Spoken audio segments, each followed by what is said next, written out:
Subscribe Kalyani Online Classes channel for all hello exams. Friends, my name is Rajat Kalyani और आज हम पढ़ने वाले हैं साइंस का चैप्टर नंबर 2 का पार्ट नंबर 3 जिसका नाम है एसिड बेस एंड सॉल्ट। हम अपने पार्ट 1 और पार्ट 2 अपनी पिछली वीडियो में पढ़ चुके हैं। अगर आपने अभी तक वह नहीं देखी है तो मैं आपको सजेस्ट करूंगा कि आई बटन पर जाकर आप पहले उन वीडियोस को देख लीजिएगा। चलिए स्टार्ट करते हैं। More about the salt. Salt के बारे में कुछ ज़्यादा जान लेते हैं। सॉल्ट होता क्या है भाई? देखो, सॉल्ट वो चीज़ होती है जब एसिड और बेस को अगर हम एक दूसरे के साथ रिएक्ट करवा दें, एसिड और बेस अगर एक दूसरे के साथ रिएक्ट करें तो उससे जो कंपाउंड फाउंड होगा उसको क्या बोलेंगे? सॉल्ट। और प्लस में क्या निकालेगा? पानी निकालेगा। ठीक है। अब पीएच वैल्यू ऑफ सॉल्ट की बात कर लेते हैं। सॉल्ट की पीएच वैल्यू कितनी होती है?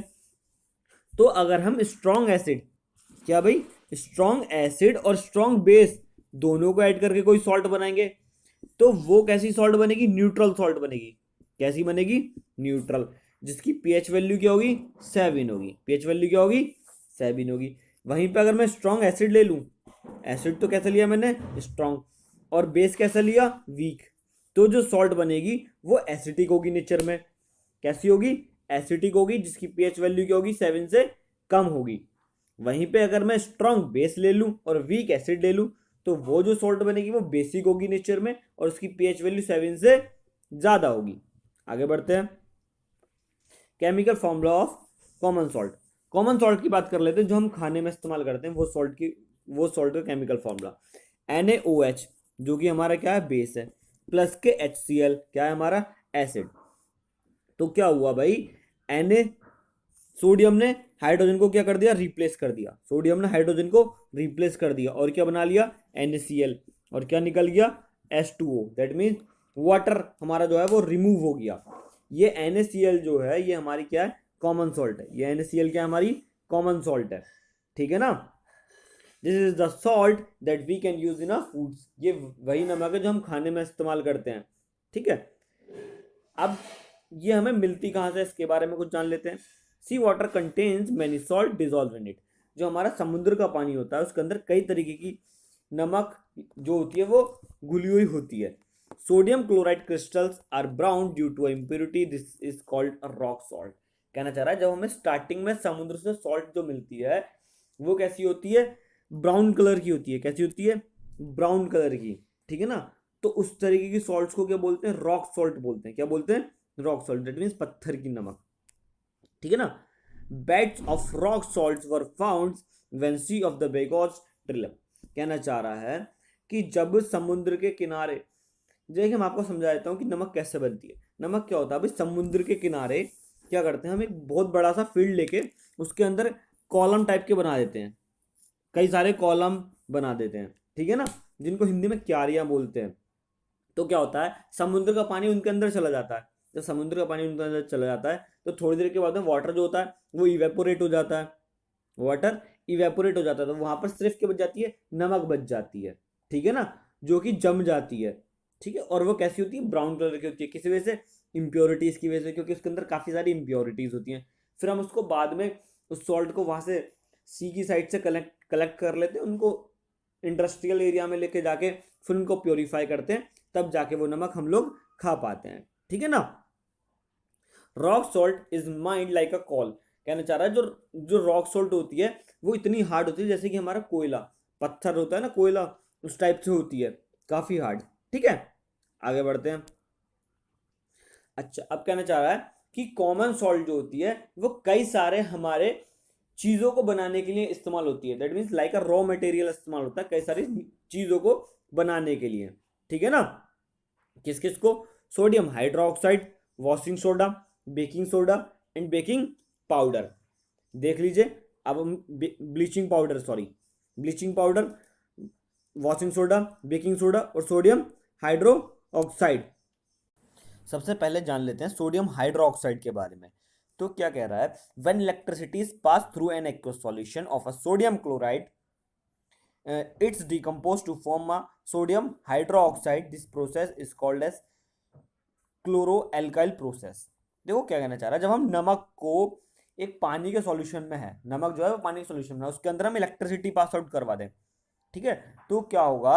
जो हमारा सोडियम होगा वो हाइड्रो ऑक्साइड के साथ जाके ऐड हो जाएगा, हाइड्रो ऑक्साइड के साथ जाके ऐड हो जाएगा, क्लोरीन अलग रिमूव हो जाएगी और एक हाइड्रोजन अलग रिमूव हो जाएगी, तो NaOH जो होगा वो क्या हो गया हमारा सोडियम हाइड्रो ऑक्साइड हो गया, ठीक है ना। और इस प्रोसेस को क्या बोलते हैं हम, क्लोरो एल्काइल प्रोसेस, ठीक है ना। क्लोरो क्लोरीन के लिए बोल दिया गया क्योंकि क्लोरीन निकली है, और एल्काइल इसलिए क्योंकि इसमें बेसिस बन रहे हैं, क्योंकि इसमें क्या बन रहा है, बेस बन रहे हैं, ठीक है ना। Alkyl process. आगे बढ़ते हैं, अब ब्लीचिंग पाउडर की बात कर लेते हैं।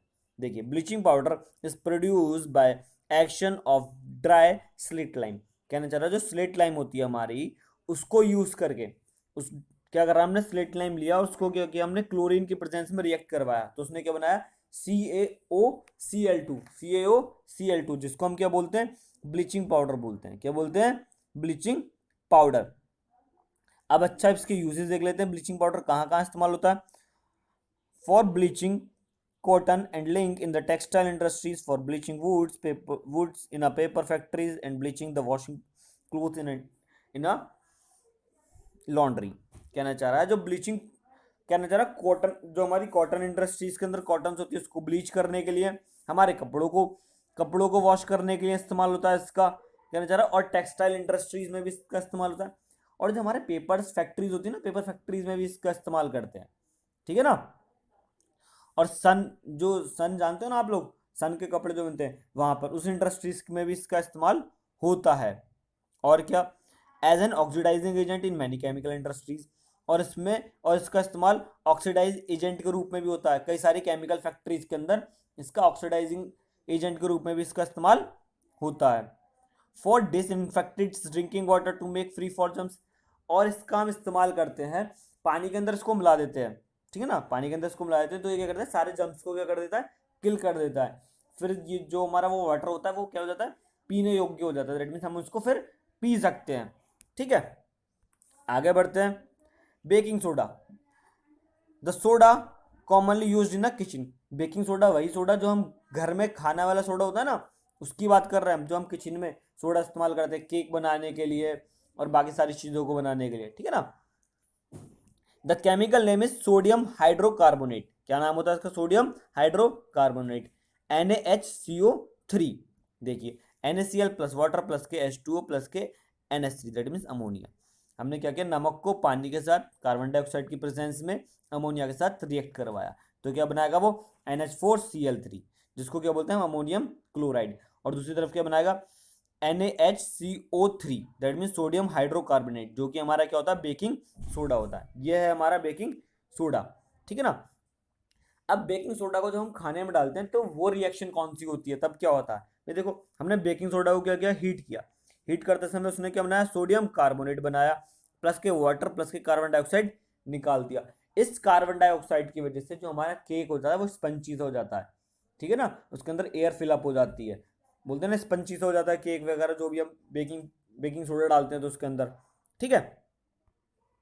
आगे बढ़ते हैं, uses of sodium hydrocarbonate, baking soda के यूजेस पढ़ लेते हैं, क्या क्या यूजेस है। For making a baking powder which is mixtures of a baking soda and a mild edible acid such as tartaric acid, कहना चाह रहा है बेकिंग पाउडर बनाने के लिए इस्तेमाल होता है, क्या बनाने के लिए, बेकिंग पाउडर बनाने के लिए इस्तेमाल होता है। इसको क्या करते हैं हम, कैसे बनाते हैं कि हमने बेकिंग सोडा लिया, देख लेते हैं एक बार इस रिएक्शन को। हमने क्या किया, बेकिंग सोडा लिया, ये हमारा बेकिंग सोडा था, बेकिंग सोडा के साथ हमने कोई भी एक एसिड ले लिया, ये कोई भी एक एसिड हो सकता है, ठीक है ना, कोई भी एक एसिड ले लिया, क्या होगा, कार्बन डाइऑक्साइड निकल जाएगी, वाटर रिमूव हो जाएगी, और ये हमारे पास क्या बनेगी, सोडियम सॉल्ट बनेगी। दैट मीन्स जो हमारा ये सोडियम था, जो हमारा ये सोडियम है, ये एसिड के साथ रिएक्ट कर लेगा, जो भी हमारा एसिड होगा उसके साथ क्या कर लेगा, रिएक्ट कर लेगा, ठीक है ना। ये जो हमारा सोडियम है ये किसी भी एसिड के साथ, जो यहाँ पर हमारा एसिड होगा उसके साथ रिएक्ट कर लेगा और क्या बना लेगा, सोडियम सॉल्ट ऑफ एसिड, ठीक है ना। वो कहना चाह रहा है हम इसमें ऐसे एसिड का इस्तेमाल करेंगे जिनको हम खा सकते हैं, दैट मीन्स इटेबल एसिड, जैसे कि टाइट्रिक एसिड हो गया, हम टाइट्रिक एसिड को खा सकते हैं, वो हाइड्रोक्लोरिक एसिड में डाल लेना, ठीक है। It is also an ingredient in antacid, जो हमने एंटासिड की बात करी थी, मिल्क ऑफ मैग्नीशियम की बात करी थी, उसमें भी इसका इस्तेमाल होता है, ठीक है ना, एसिडिटी को कम करने के लिए। It is also use as a soda acid for strengths, और इसके अंदर हम सोडा एसिड फायर एक्सटिंग्विशर जो होता है ना, आग बुझाने के लिए जो इस्तेमाल होता है, उसमें भी इसका इस्तेमाल करते हैं, ठीक है ना। आगे बढ़ते हैं, वॉशिंग सोडा, लास्ट क्या है हमारा, washing soda. Another chemicals that can be obtain from a sodium chloride is a washing soda. Sodium chloride से एक और नई चीज मिलती है जिसको हम क्या बोलते हैं, वॉशिंग सोडा। इसका फॉर्मूला क्या है, Na2CO3.10H2O, ठीक है ना, .10H2O। आगे बढ़ते हैं, sodium carbonate can be obtain by heating a baking soda, 3 crystals of the sodium carbonates give us washing soda. देखिए हमने पिछली रिएक्शन में देखा था, पिछली रिएक्शन में हमने देखा था ये क्या बना रहा था, Na2CO3 बना रहा था जब हम उसको बेकिंग सोडा को हीट कर रहे थे, तो ठीक है ना। तो यहाँ पे हमने वही लिया है, Na2CO3 को हमने 10 वाटर की प्रेजेंस में जब हम उसको रिएक्ट करवाएंगे तो क्या बनाएगा, Na2CO3.10H2O, .10H2O। दैट मीन्स वो पानी जो हमने उसके अंदर मिलाया वो पानी क्या कर लेगा, एब्जॉर्ब कर लेगा। Uses of washing soda, washing soda के यूजेस पढ़ लेते हैं। तो भाई ये कहाँ इस्तेमाल होता है, ग्लास इंडस्ट्रीज में, सोप इंडस्ट्रीज में, पेपर इंडस्ट्रीज में। हम जानते ही हैं soap industries, paper industries, glass industries में इसका इस्तेमाल होता है, ठीक है ना।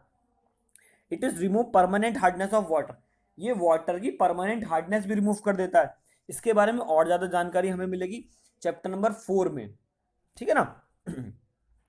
अपने इसी क्लास के चैप्टर नंबर 4 में हम और ज्यादा जानकारी लेंगे इसके बारे में। Sodium carbonates can be cleaning agent for domestic purpose, कहना चाह रहा है उसको क्लीनिंग एजेंट के रूप में भी इस्तेमाल करते हैं, दैट मीन सफाई के रूप में भी इस्तेमाल करते हैं। आगे बढ़ते हैं, are crystal of salt really dry, that mean जो भी हमने बात किया कि उसके अंदर 10 वाटर था, तो वो क्रिस्टल्स जो होते हैं वो क्या रियल में बिना पानी के क्रिस्टल हैं, जान लेते हैं। Copper sulphate crystals which seem to be a dry contain water, जो कॉपर क्रिस्टल्स होते हैं जो कि हमें सूखे दिखाई देते हैं, वो सूखे नहीं होते हैं, उनके अंदर क्या होता है, पानी होता है। जब हम उनको हीट अप करते हैं तो वाटर क्या हो जाता है, रिमूव हो जाता है, और सॉल्ट कैसी हो जाती है, व्हाइट कलर की हो जाती है। कैसी हो जाती है, व्हाइट कलर की। अगर हम उनमें फिर से मॉइस्चराइज दे दें तो वो फिर से किस में कन्वर्ट हो जाएगी, ब्लू में कन्वर्ट हो जाएगी। किस में हो जाएगी, ब्लू में, ठीक है ना, ब्लू में कन्वर्ट हो जाएगी। जिससे हमें क्या पता लगता है कि कुछ सॉल्ट ऐसी भी होती है जिनके अंदर क्या होता है, पानी होता है। जैसे कि देख लेते हैं, hydrate copper sulphate CuSO4 plus के .5 वाटर, दैट मीन इसके अंदर क्या है, 5 पानी प्रेजेंट है, ठीक है ना। Sodium hydrocarbonate Na2CO3.10H2O, that mean इसके अंदर क्या है, 10 पानी इस्तेमाल है। जिप्सम CaCO4 प्लस के 2H2O, दैट मीन इसके अंदर क्या है, 2 पानी इस्तेमाल है। प्लास्टर ऑफ पेरिस जो हम घर में इस्तेमाल करते हैं, CaSO4 प्लस .10H2O, वो हाफ H2O, दैट मीन इसके अंदर क्या है, आधा पानी है, पानी का आधा मॉलिक्यूल्स, ठीक है। आगे बढ़ते हैं, प्लास्टर ऑफ पेरिस के बारे में जान लेते हैं। On heating gypsum at 273 degree kelvin its lose water and becoming a calcium sulphates hemihydrate, it is called plaster of Paris. क्या करना चाह रहा है, अगर हम जिप्सम को हीटअप कर दें, जिप्सम को क्या कर दें, हीटअप कर दें। देखिए जिप्सम में हमने पढ़ा था 2 वाटर मॉलिक्यूल्स है, अगर हम उसको हीटअप कर दें तो वो क्या होता है, अपने वाटर मॉलिक्यूल्स को ब्रेक डाउन कर देता है। मतलब वो अपने 2 में से 1.5 वाटर मॉलिक्यूल्स को कर देगा, 1.5 मॉलिक्यूल्स को क्या कर देगा, अपने से रिमूव कर देगा, और सिर्फ हाफ क्या बचेगा, क्या बचेगा, सिर्फ हाफ वाटर बचेगा। उससे जो कंपाउंड तैयार है उसको हम क्या बोलेंगे, plaster of Paris. Plaster of Paris क्या होता है, एक व्हाइट कलर का पाउडर होता है जो कि हम अपने घरों में इस्तेमाल करते हैं, ठीक है ना। जो प्लास्टर ऑफ पेरिस जो घरों में होता है वो यही है, ठीक है ना। अब कहना चाह रहा है, अगर हम प्लास्टर ऑफ पेरिस के अंदर पानी ऐड कर दें, कितना पानी ऐड कर दें, देखो ये है हमारा प्लास्टर ऑफ पेरिस, इसके अंदर क्या किया हमने, हाफ वाटर ऐड कर दिया, सॉरी हाफ नहीं 1/2, दैट मीन्स 1.5 गुना पानी, 1.5 पानी इस्तेमाल कर दिया। तो उसने क्या बनाया, फिर से क्या बना लिया, जिप्सम बना लिया। क्या बना लिया, जिप्सम। और क्या रिमूव कर दिया, वो जिप्सम प्लस के वाटर, दैट मीन्स CuSO4.2H2O, ये हमारा क्या है, जिप्सम है। क्लियर। जिप्सम जो होता है वो हमारे सीमेंट इंडस्ट्रीज में इस्तेमाल होता है, जो हमारा सीमेंट बनता है वो जिप्सम की हेल्प से बनता है, ठीक है ना। देख लीजिएगा ये रिएक्शंस इस चैप्टर में जितनी भी हमने रिएक्शंस पढ़ी है सारी रिएक्शंस इंपॉर्टेंट थी, ये पूरी वीडियो मोस्ट इंपॉर्टेंट है, ठीक है ना। तो सारी रिएक्शंस को ध्यान से पढ़ना, और ये तो वेरी वेरी इंपॉर्टेंट है। ये देखिए जिप्सम जो होता है इसके अंदर 2 मॉलिक्यूल्स होते हैं वाटर के, और जो प्लास्टर ऑफ पेरिस होता है उसके अंदर हाफ मॉलिक्यूल्स होता है। क्या होता है, हाफ मॉलिक्यूल्स, ठीक है। ध्यान से पढ़िएगा इस टॉपिक की सारी रिएक्शंस को। आज के लिए वीडियो में इतना ही। अगर आपको हमारी वीडियो अच्छी लगी हो तो लाइक कीजिए, सब्सक्राइब कीजिए हमारे चैनल को। Thank you.